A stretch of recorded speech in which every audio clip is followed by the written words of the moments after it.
وصلى الله على أو بحري نور علم وعرفان كدرك غورناك غير علم الله سبحانه. بسم الله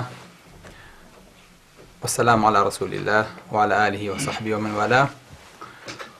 خوشکان و برایانی ڕۆژوان، خۆشحاڵم لە زنجیرەیەکی تر لە زنجیرەکانی بەرنامەی خۆراکی پێغەمبەری خوا صلی الله علیه و سلم بە خزمەتتان ناشا دەبین. لە حەڵقەی ئەمڕۆیە باسێکی ڕژێمەکەین. بەتوان پێغەمبەری خوا بە بەرنامە و بە سیستەم نانی خواردووە، بەڵام شتێک هەیە لە کوردەواریە ئەڵێ توخوا تۆزە نان بخۆ، داوت بە لە بەخوا من خەریکی ڕێجیمم. با بزانین ڕێجیم یعنی چی؟ یعنی ڕژێم، یعنی بەرنامە. کابراوازانێ زۆر مستەقەفەکە ئەڵێ بخوا من ڕێجیمەکەم، بەڵام ئاگای لێ نییە کە ڕێجیم پێش ئەوەی کە ئەو دایبێنێ، پێش ئەوەی کە ئەو بیکە، پێش ئەوەی کە ئەو زۆرخۆری بکە و لە زۆرخۆریە بێتە سەر ئەو قەنەعەتەی کەیترە بێ لەمەوە دوا دەست بگرێتەوە کەم بخوا. 1400 ساڵ لەمەوە پێش پێغەمبەری خوا صلی الله علیه و سلم لەو پەڕی تەخت و عەرش و دەسەڵاتی خۆیان ئەمی تەطبیق کردووە، نەک بەسەر خۆیان بەسەر سەحابەکانیشیان.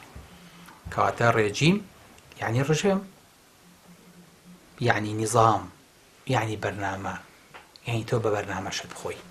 بابزانین ئەم بەرنامەی لە خواردنی ئێمە هەیە؟ بەتاکید نە، بەڵام بابزانین لە خواردنی پێغەمبەری خۆیان هەبووە صلی الله علیه و سلم.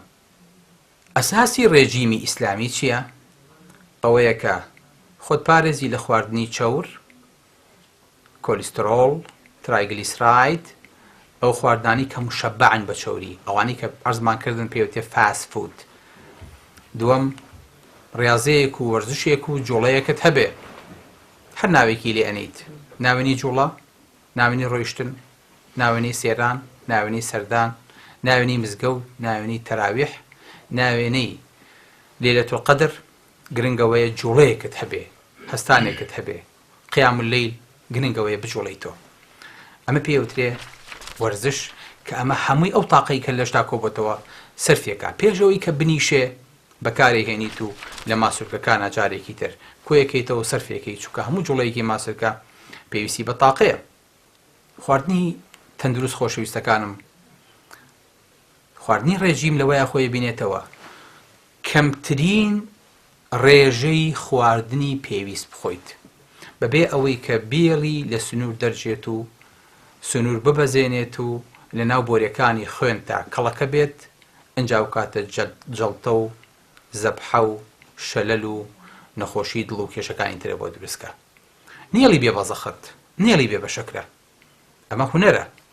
بۆیە ڕێژیمی ئیسلامی لەمەیە خۆیە بینێتەوە کە هەموو ئەو خواردنانی کە حەڵاڵن بیخۆیت، خواردنێکی زیان بەخش نەخۆی، وەکە خواردنێکی حەڵاڵ و سوود بەخشیشە خۆیت، لە سنوورا بیپارێزی و نەیەڵیت لە سنووری پێداویستی لاشە دەرچێ، چونکە ساڕێژەکە کە ساڕێژی کرد ئەنیشێ، کە نیشت ئەم جارە بۆ هەڵناکەندێ.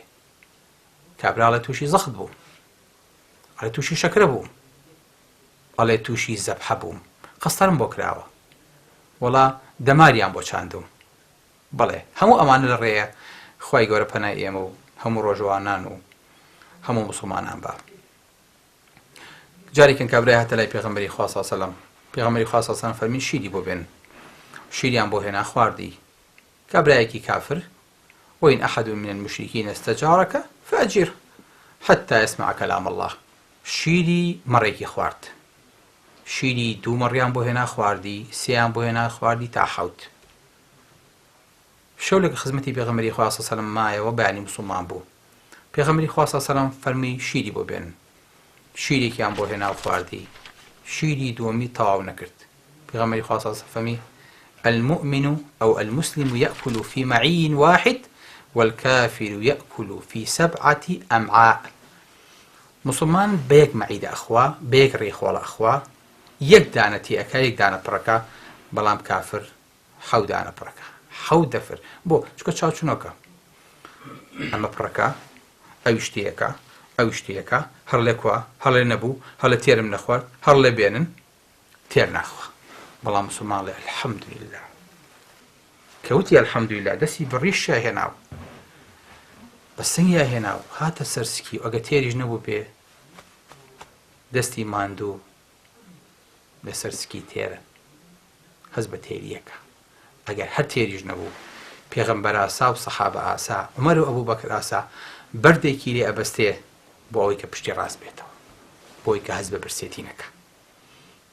ئەمە ڕەجیمی ئیسلامیە خۆشەویستەکەم ئەگەر تا ئێستاکەنەوە بیستووە ئەوەی کە خەڵکی ترەیکا خەڵک تێر ناخوا کابرا بینیت ڕێجیمێ تەطبیقەکە خواردن ناخوا ئەلە وڵا کاک تۆجان من مەعیدەم یاوێت تێژان بۆ وڵا ڕێجیمەکەم و ئێستاکەنە سنتەرێکیش کراوەتەوە هەموو شەوێکیان هەموو بیانێشم ڕازشی لە یەکەم بۆ تێکەزانم ئەلەم بڕۆ 6 مانگی تر وەرە فاسێکی ترم بۆ بکە هاتوتۆ دو قاتی ئەو سای گۆشتی گرتووە تمەس هەر چیەکی ئەو ماوەیە نەخوارد و لە خۆی گرتوتەوە ئەنجارە هەر هەمووی قەرەبووە کاتەوە بە قەزا هەمیە جێڕێتەوە دوو ئەو نەخۆی قەڵەوەکە بۆ چونکە لە قەناعەتەوە نییە خۆی بەرامبەر خواردنەکە ئەو نە زەعیفە خۆی پێناگیرێ هەراوە سەیری ئەماکە و سەیری ئەوواکە و جارێ دوان جارێوتی بخوا گۆژ ناخۆم دوو جاوتی بخوا چۆری ناخۆم سێ جاروتی بخوا کەبابەکە لابن چوار جاروتی بخوا سەر و پێ دوکتۆ لێی مەنع کردوم بەخوایتە جاری چوارەم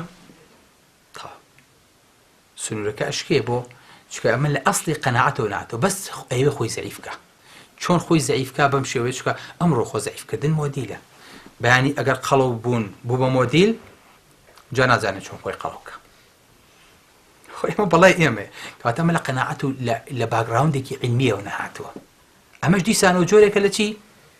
ئەمە جۆرێکە لە مۆدیل پەناگرم بەخوا بەڵێ خۆشەویستەکانم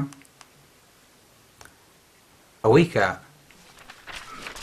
ئەمڕۆ مەشاهیرەکان تەطبیقێکن هونەرمەند و ئەستێرەکانی گۆرانی و یاری و هونەرمەندەکان و ئەفلام و سینەماکان تەطبیقێکن ئەمڕۆ خەڵکی ئێمە حەزەکات چاو لەوان بکە بەڵام زان ئەوان چیەکەن لە حەزێکی تەقلیدیان کەی بەحسێکی بەریتانیا ئەڵێ هونەرمەندەکان و ئەکتەرەکان و مەشاهیرەکانی ئێمە لە هەموو هەفتەیەکە 2 ڕۆژ خۆیان لە خواردن ئەکێشنەوە تەنها خواردنێک ئەخۆن تەنها 500 سیعرەی حەراری هەبێ واتە بە کولەمەرگی بەشیانەکا و بەشیان ناکا بەشیشیان ناکا ئەمە ئەو 2 ڕۆژەیە کە ئێمە پێیاڵین 2 ڕۆژ لە هەفتەیەکا بە ڕۆژوو جا ئەوانیش بە غەریبتر لەمە ئەڵێن 2 ڕۆژەکەش نابێ بەدەمیەکەوە بێ دوور بێ لە یەکتری سوبحان الله ئێمە بە ئەسەحتر ئەڵێن دووشەمان و پێشەمان بڕۆژوبین یعنی کوڕی باوکم لە جاتەیە کە خۆ بە ڕێژیمەکەوە مەژغوڵ کردووە